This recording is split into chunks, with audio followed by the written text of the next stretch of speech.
Number one, put God first. Put God first in everything you do.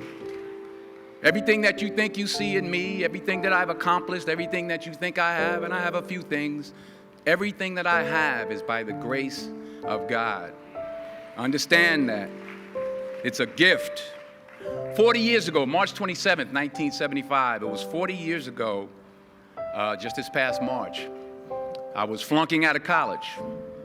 I had a 1.7 grade point average. I hope none of you can relate.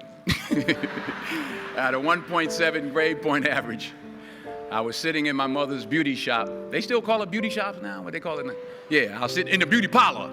I was sitting in my mother's beauty parlor, and I'm looking in the mirror, and I see behind me this woman under the dryer.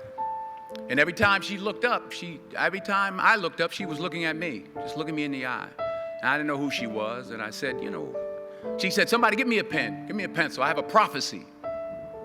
March 27, 1975, she said, boy, you are gonna travel the world and speak to millions of people.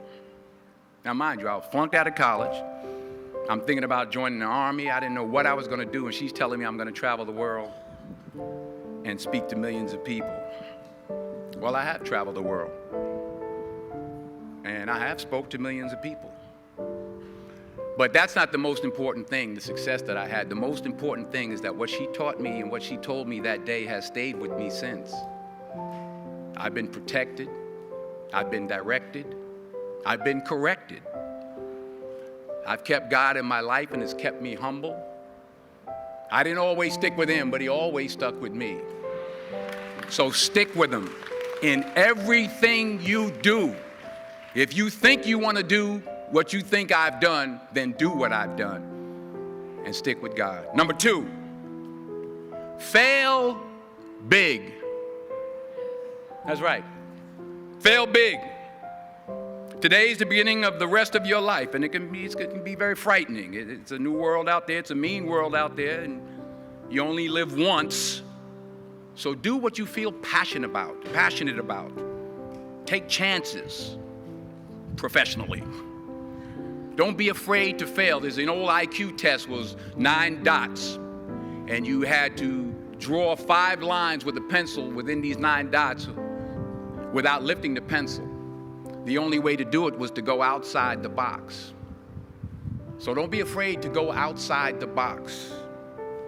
Don't be afraid to think outside the box. Don't be afraid to fail big, to dream big. But remember, dreams without goals are just dreams, and they ultimately fuel disappointment. So have dreams, but have goals. Life goals, yearly goals, monthly goals, daily goals. I try to give myself a goal every day. Sometimes it's just to not curse somebody out. Simple goals, but have goals. And understand that to achieve these goals, you must apply discipline and consistency. In order to achieve your goals, you must apply discipline, which you have already done, and consistency every day, not just on Tuesday and miss a few days. You have to work at it every day. You have to plan every day. You've heard the saying, we don't plan to fail, we fail to plan. Hard work works. Working really hard is what successful people do. And in this text, tweet, twerk world that you've grown up in, remember, just because you're doing a lot more doesn't mean you're getting a lot more done. Remember that. Just because you're doing a lot more doesn't mean you're getting a lot more done. Don't confuse movement with progress. My mother told me, she said, yeah, because you can run in place all the time and never get anywhere. So continue to strive, continue to have goals, continue to progress. Number 3, you'll never see a U-Haul behind a hearse. I'll say it again. You'll never see a U-Haul behind a hearse. I don't care how much money you make, you can't take it with you. And it's not how much you have. It's what you do with what you have. We all have different talents. Some of you will be doctors, some lawyers, some scientists, some educators, some nurses, some teachers. Yeah, okay. Some preachers. The most selfish thing you can do in this world is help someone else. Why is it selfish? Because the gratification, the goodness that comes to you, the good feeling that I get from helping others, nothing's better than that.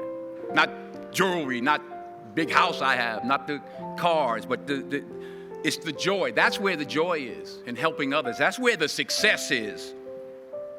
Finally, I pray that you put your slippers way under the bed tonight, so that when you wake up in the morning, you have to get on your knees to reach them. And while you're down there, say thank you for grace.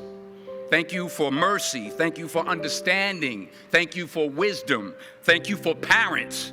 Thank you for love. Thank you for kindness. Thank you for humility. Thank you for peace. Thank you for prosperity. Say thank you in advance for what's already yours. It's how I live my life. That's why I am, one of the reasons why I am today.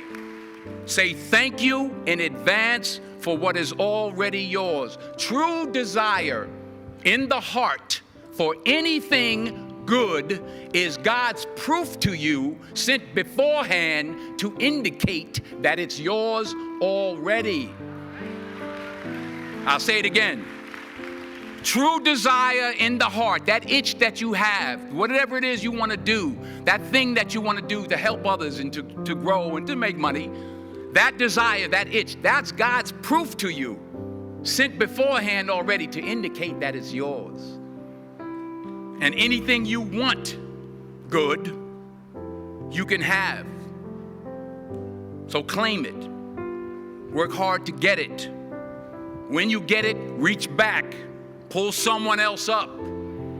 Each one, teach one. Don't just aspire to make a living. Aspire to make a difference.